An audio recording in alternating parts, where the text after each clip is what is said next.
요한복음 1장 28절 한 절 말씀 이제 받들어 봉독하겠습니다. 이 일은 요한이 세례 베풀던 곳 요단강 건너편 베다니에서 일어난 일이니라. 오늘은 요한복음 1장 28절을 통해서 세례와 세례자 요한의 현재라는 제목으로 하나님의 말씀을 전하겠습니다. 첫 번째 세례, 두 번째 세례 요한의 현재, 이렇게 크게 두 가지로 나누어서 말씀을 상고합니다. 첫 번째 세례, 두 번째 세례 요한의 현재. 먼저 세례에 관한 것입니다. 오늘 본문 말씀 28절 이 일은 요한이 세례 베풀던 곳 요단강 건너편 베다니에서 일어난 일이니라. 28절에서 본문은 이 일은 이라는 어떠한 사건을 시작의 시발점으로 전개하고 있습니다. 이 일은, 이 일이 있고 나서 이 일이 발생한 것은 요한이 세례 베풀던 곳 요단강 건너편 베다니에서 일어난 일이니라. 일이라는 단어가 28절에 두 번 나오죠. 이 일은 할 때 한 번 나오고 일어난 일 해서 두 번 나오고 있습니다. 이 일의 내용은 세례 요한이 베푸는 이 세례에 관한 것을 많은 사람들이 놀랍고 기이하게 여겼습니다. 특별히 26절에 요한이 대답하되 나는 물로 세례를 베풀거니와 너희 가운데 너희가 알지 못하는 한 사람이 있었으니 곧 내 뒤에 오시는 그이라. 요한은 나는 물로 세례를 베푼다라고 그렇게 선언하였습니다. 그러면 먼저 세례에 대한 것을 상고하는 것입니다. 세례는 무엇인가? 두 가지의 내용을 가지고 있죠. 세례라는 것은 첫 번째는 변화, 두 번째는 정화. 첫 번째는 변화입니다. 이 말은 뭐다? 변화라는 것은 현재적 삶, 현재의 내 존재 가지고는 안 된다라는 인식과 각성에서부터 그런 반성적 성찰로부터 변화가 일어나는 것이죠. 우리도 인생을 살면서 나의 삶은 변화가 필요하다. 내 인생에 변화가 뭔가 일어나야 한다라는 내적인 또 마음의 다짐, 이런 것들을 생각하면서 하루하루를 살아갑니다. 그런 것들이 변화라면 또 한 가지가 뭐가 있죠? 정화가 있습니다. 정화는 무엇입니까? 정결한 변화, 깨끗함을 향한 변화, 깨끗함을 내용으로 하는 변화가 정화이죠. 그래서 정화시켜야 된다. 공기를 정화시키고 그리고 환기를 시키고 이런 것들이 다 정화의 내용인데 결국 이것은 더러움으로부터 깨끗함으로 정결한 변화를 가져오는 것이죠. 우리는 집안도 청소하기를 바라고 또 손님이 온다든지 또 이웃이 방문하면은 그동안에 안 치웠던 것들 하나하나 가재도구도 가지런하게 정돈하고 옷까지도 정리정돈을 합니다. 정결한 변화를 주는 것이죠. 물론 본문에서는 내적인 변화와 내적인 정화를 요구하는 것입니다. 이스라엘 백성들이 그야말로 헛된 삶의 목표를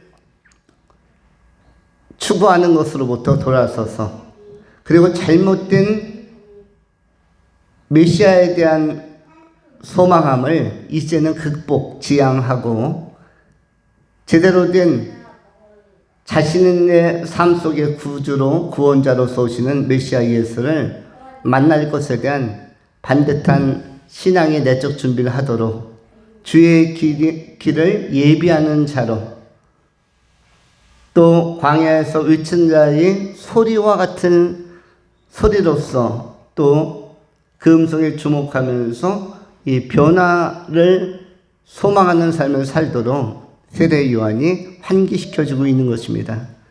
잘 아시는 것처럼 마가복음 1장에서 세례 요한은 이렇게 시작을 합니다.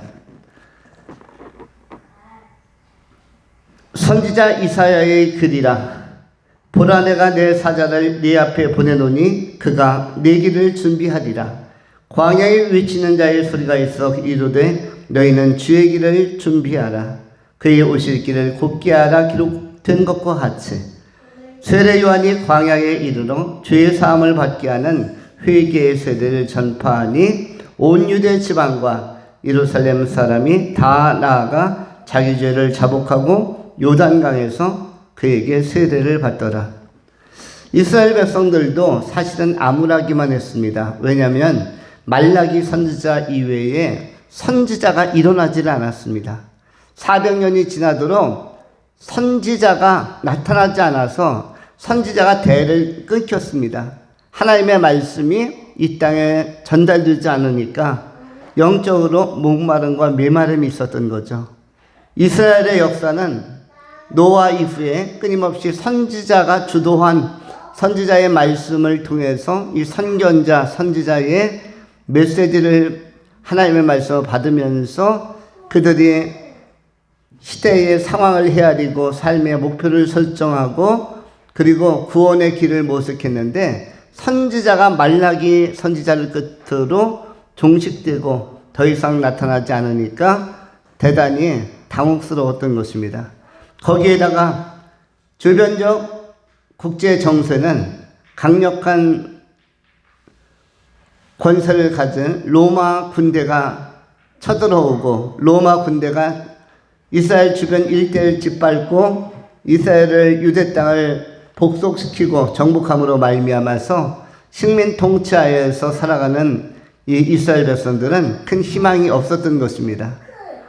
그들에게 이 세상적으로도 억압받고 영적으로도 눌려있는 상태 속에서 그야말로 사면초가의 상태를 너무 오랫동안 이스라엘 백성들이 지탱하고 유지하고 그 굴레 속에서 허덕이고 있었기 때문에 변화가 필요했던 것이죠.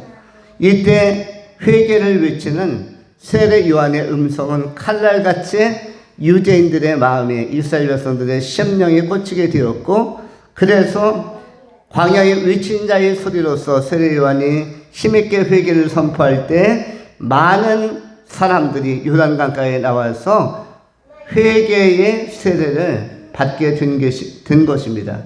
그것이 마가복음 1장 4절의 말씀입니다.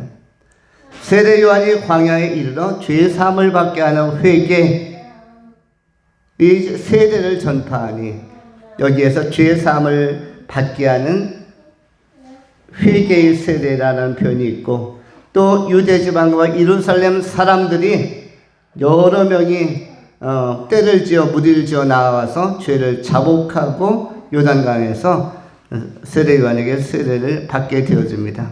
이렇게 세례라는 것은 변화와 정화의 두 가지 속성을 가지고 시행이 되어집니다. 그만큼 영적으로나 세상적으로나 죄도 많고 눌린 한도 많고 잘 풀리지 않는 것도 많아서 억압과 압제와 분노와 한과 이런 안타까움 속에서 유대인들이 정말로 원했던 것은 메시아 그리스도가 오셔서 이들을 구원해 주셨으면 하는 소망과 갈망을 갖게 된 것입니다. 중요한 것은 변화의 모토가 된 것은 회개라는 것이죠. 마가복음 1장 14절로 15절은 다시 한번 회개에 대해서 선언합니다. 요한이 잡힌 후 예수께서 갈릴리에 오셔서 하나님의 복음을 전파하여 이르되 때가 찼고 하나님의 나라가 가까워왔으니 회개하고 복음을 믿으라 하시더라. 그냥 복음을 믿는 게 아닙니다. 회개하고 복음을 믿으라. 현대인들이 또 현대 그리스도인들이 간과하기 쉬운 것, 놓치기 쉬운 것은 그냥 복음을 믿는 것으로 그치려고 하는 것입니다. 그냥 복음을 믿으려고 하는 것이죠. 그런데 이 복음을 믿는 것은 뭔가 결여된 것이 있고 결격의 상황, 거기에서 빠지고 소실된 상황이 있는 것이죠. 어떤 것입니까? 그냥 복음을 믿으라고 하지 않았습니다. 예수님께서는 회개하고 복음을 믿으라. 마가복음 1장 15절 이르시되 때가 찼고 하나님의 나라가 가까웠으니 복음을 믿으라가 아니고 그 앞에 부연 설명이 있죠. 회개하고 복음을 믿으라. 그래서 회개가 또한 중요한 것입니다. 우리도 요단강가에서 세례 요한에게 세례받았던 당시 백성들처럼 물로 세례를 받습니다. 이것은 무엇입니까? 주님, 저는 세례받기 전까지 정말 큰 죄인이었습니다. 이제 죄를 깨달았습니다. 내가 내 죄를 인정하고 죄를 용서하신 예수님을 영접합니다. 그리고 높입니다. 이에 대한 동의, 감사, 고백, 이것이 바로 세례를 받는 모습이라고 할 수가 있습니다. 결국 세례는 죄라는 이물질, 더러운 물질로 말미암아 더럽혀진 내 존재가 깨끗하게 세면을 하는 것입니다. 거기서 세자가 무슨 세자이죠? 세자가 바로 세수한다 할 때의 세자입니다. 그래서 세수, 세면, 세례가 다 똑같은 정결하게 하는 것. 여러분, 우리 얼굴이 더럽고 손에 무엇이 묻고 그리고 하품을 하고 나서 침을 흘리는 사람들이 얼굴에 자국이 남으면 또 눈곱이 그대로 붙어 있으면 무엇으로 이것을 닦아냅니까? 또 화장을 했던 분들, 또 여름에 선크림 많이 바른 분들은 클렌징 크림으로 세수하면서 세면하면서 세안하면서 이것을 전부 다 깨끗하게 닦아냅니다. 거기에 나오는 이 세자, 세안, 세면, 세수, 세례, 이 세자가 같은 세자인데 전부 다 삼수변에 물이라는 것이 들어가 있어요. 물로 먼저 씻고, 삼수변에 앞설 선자 쓰는 것이죠. 물로 깨끗이 씻고입니다. 씻고 나를 정돈해 가는 것이고 정화시켜 가는 것입니다.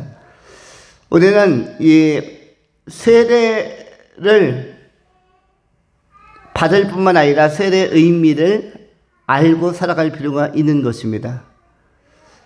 죄 인식을 가지고 죄를 의식하면서 이 문제를 해소할 수 있는 방안을 모색하면서 그 방안은 물론 자기의 힘으로는 불가능하고 죄와 인간은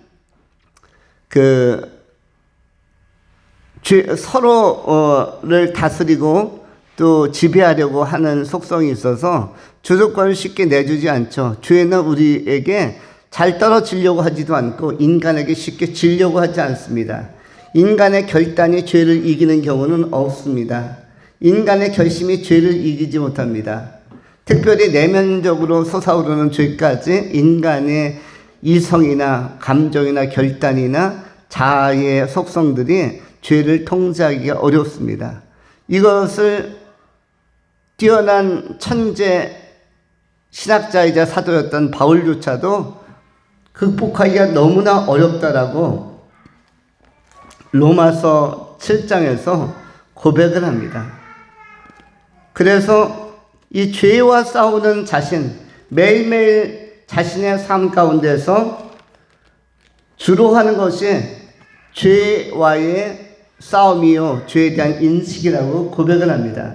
로마서 7장 15절부터 성경은 이렇게 기록을 합니다. 내가 행하는 것을 내가 알지 못하노니 곧 내가 원하는 것은 행하지 아니하고 도리어 미워하는 것을 행함이라.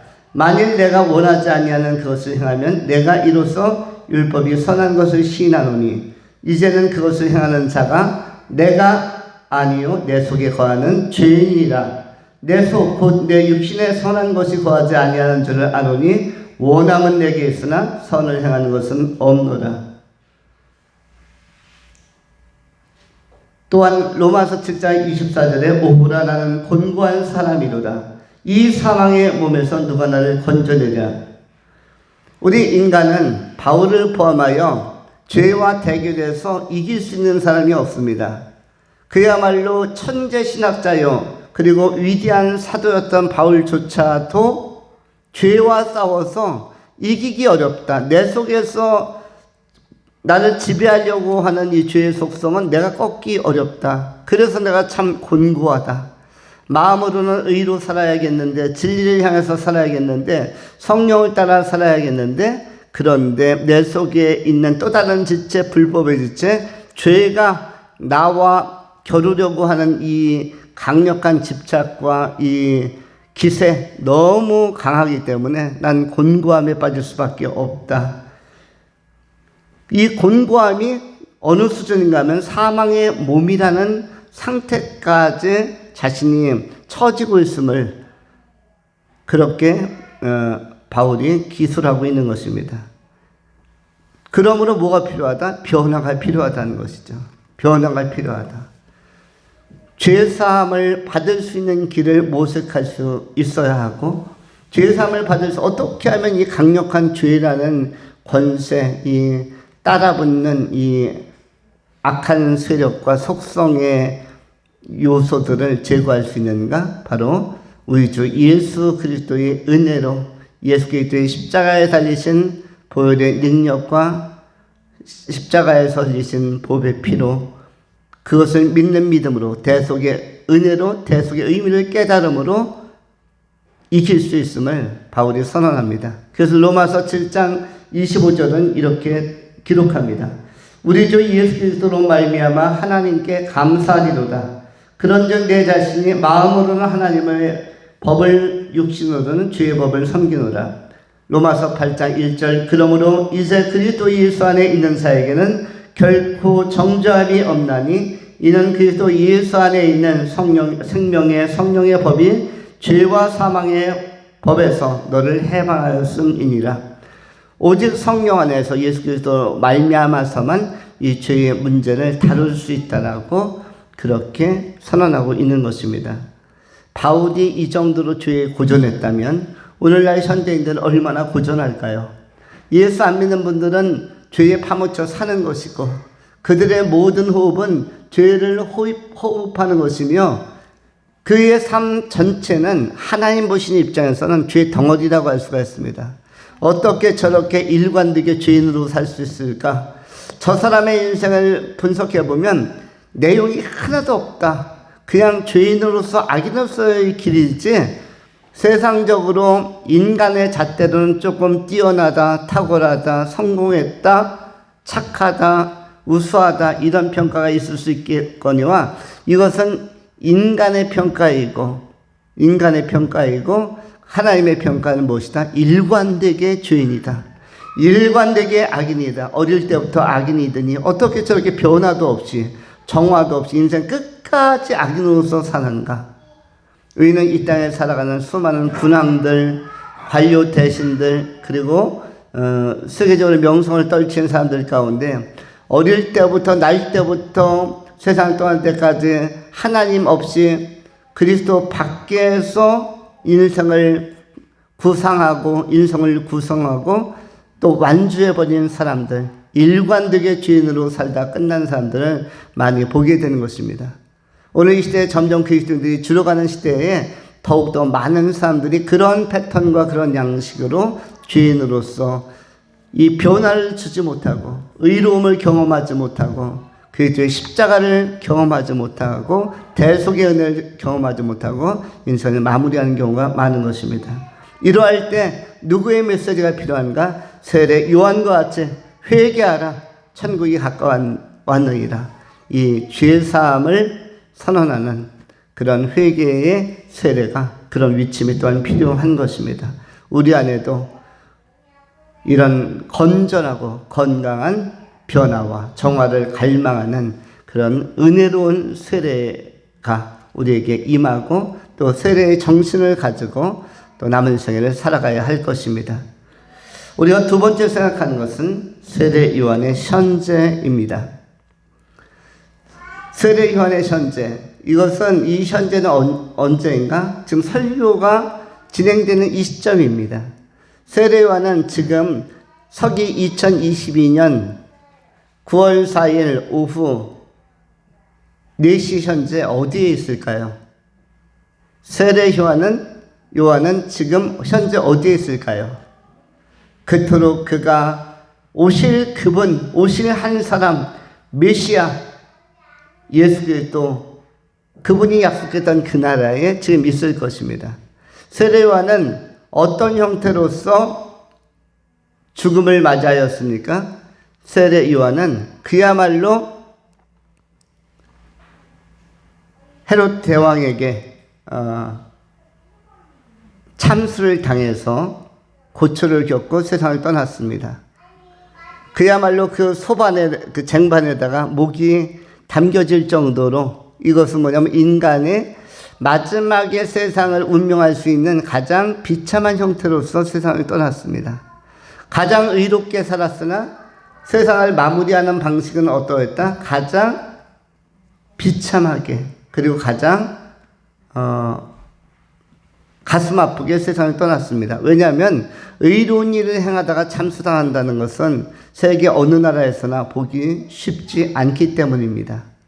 악한 일을 행하다가 악인을 처형하는 일은 간혹 있겠지만, 그러나 테러 분자들 이외에 오늘날 현대에도 이렇게 사람을 참수하는 경우는 없는 것이죠. 그런데 세례 요한은 우리가 가장 선택하기 싫어하는, 기피하는 방식은 참수로 세상을 마쳤습니다. 그러나 그의 피가 헛되지 아니하여서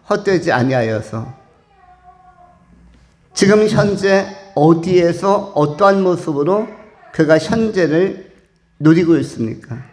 그는 현재 하나님의 나라에서 그가 외치고 증거했던 메시아 그리스도 예수 증거하고 또 증거하고 외치고 또 외쳤던 그분 곁에서 지금 영광스러운 변화, 거룩한 부활체를 덧입고 하나님 나라의 백성으로 당당하게 기쁜 삶을 살고 있는 것입니다. 스데반이나 세례 요한이나 또는 이사야처럼 톱으로 켜서 죽임을 당한 사람, 스데반 같은 경우는 돌에 맞아서 피 흘리며 죽은 사람, 이사야는 톱으로 잘려서 죽은 사람, 공통적인 게 뭐죠? 피를 흘렸다는 거죠. 인간은 피를 안 보려고 합니다. 우리는 깨끗하게 마지막까지 이렇게 호상 또는 잠들다가 쉬다가 하나님 나라에 가기를 바라는 마음이 있는데 피까지 흘리기를 원치는 않는 것이죠. 그런데 선지자 이사야나 세례 요한이나 스데반이나 공통적으로 메시아 예수 그리스도를 집중하고 메시아에 대한 메시지를 선포하다가 복음을 전파하고 또 복음을 선포하다가 오실 메시아를 선포하든 스데반처럼 오신 메시아를 선포하든 복음을 선포하고 예수를 선포하다가 순교당한 공통점을 가진 사람들입니다. 그런데 이분들이 세상적으로는 의미 없어 보이는 형태로 세상을 마무리했지만, 그러나 그들의 현재는 누구보다도 행복하고 누구보다도 충만하고 누구보다도 좋은 선택을 한, 천국에서 영원한 생명을 누릴 뿐만 아니라 누구보다도 완벽한 부활체를 가지고 영화롭고 아름다운 모습을 덧입고 하나님 나라에서 지금 권세를 가지고 살아가고 있는 것이죠. 이것은 굉장히 우리에게도 소망을 주는 일인 것입니다. 이 땅에서 톱에 켰다고, 이 땅에서 돌에 맞았다고, 두개골이 깨졌다고, 이 땅에서 목이 잘렸다고 해서 하나님 나라에서도 똑같은 상태로 거하는 것이 아닌 것이죠. 완전히 예수 그리스도의 부활하신 몸에 덧입음을 받아서 부활체를 가지고 더 영화로운 모습으로, 천사보다도 더 기품 있고 귀한 모습으로, 그리고 하나님 나라에서 약속된 생명의 면류관, 의의 면류관, 영생의 면류관, 썩지 않을 면류관을 받고, 그리고 영생에 참여하고 상급도 크고, 또 하나님께서 친히 예수 그리스도 안에서 예비한 처소 각자의 집에서 안식하면서 즐거이 하나님을 찬미하고, 이 순교적 고백을 가지고 그 시대에 많은 사람들에게 큰 울림이 되었죠. 이사야 시대에는 이사야의 죽음이 큰 호소력을 가졌을 것이고 설득력을 가졌을 것이며, 또 세례 요한의 시대에는 세례 요한이 큰 영향력을 미쳤고, 그리고 스데반의 메시지와 증언과 간증 또한 굉장히 초대교회에 큰 영향을 미치게 된 것입니다. 이제 우리들도 세례 요한의 선제가 가장 아름답고 정말 환상적일 만큼 행복한 선제를 경험하고 있는 것처럼 우리가 지상에서 때로 복음을 전하면서 힘든 일이 있거나 또 세상적으로 비난받는 일이 있거나 세상적으로 평가받지 못하는 일이 있다 할지라도 예수 그리스도를 믿음에 관한 일관성과 예수 그리스도를 전파함에 관한 이 항상성과 그 집중력을 가지고 힘있게 때를 얻든지 못 얻든지 복음을 전파해야 할 것입니다. 세례 요한처럼 회개하라 천국이 가까워왔느니라 예수님의 이 우리에게 주셨던 말씀을 꼭 우리도 마음에 담고 우리가 사랑하는 사람들에게 또 우리가 접촉하는 사람들에게 회개하고 하나님의 복음을 믿으라 천국이 가까웠다 우리도 동일하게 선포하는 믿음의 증인들 그리하여 멀지 않은 그날에 장차 다가올 그날에 세례 요한과 같이 이사야와 같이 스데반과 같이 사도 바울과 같이 함께 더불어서 천국에서 하나님을 찬양하고 높이는 그리고 진정한 부활체를 덧입고 행복을 경험하는 영생에 참여하는 승리자들이 다 될 수 있기를 축원합니다. 기도하겠습니다. 할렐루야. 자비하신 하나님 감사합니다. 오늘도 복이 있는 소망의 날 우리 인생을 사랑하시고 아끼시고 돌보신 하나님 앞에 세례의 의미와 또한 세례 요한의 현재적 삶의 아름다움을 상고하면서 이 땅에서 때로 고초를 당하고 때로 순교할지라도 순교자의 영성을 가지고 살아가는 것이 대단히 의미 깊은 일인 줄 알고 우리도 반듯한 복음, 바른 복음 가지고 주어진 삶을 성실하게 살아나가는 믿음의 종들이 다 되게 하여 주시옵소서. 감사드리오며 우리 구주 예수 그리스도 이름으로 축복하며 기도하옵나이다. 아멘.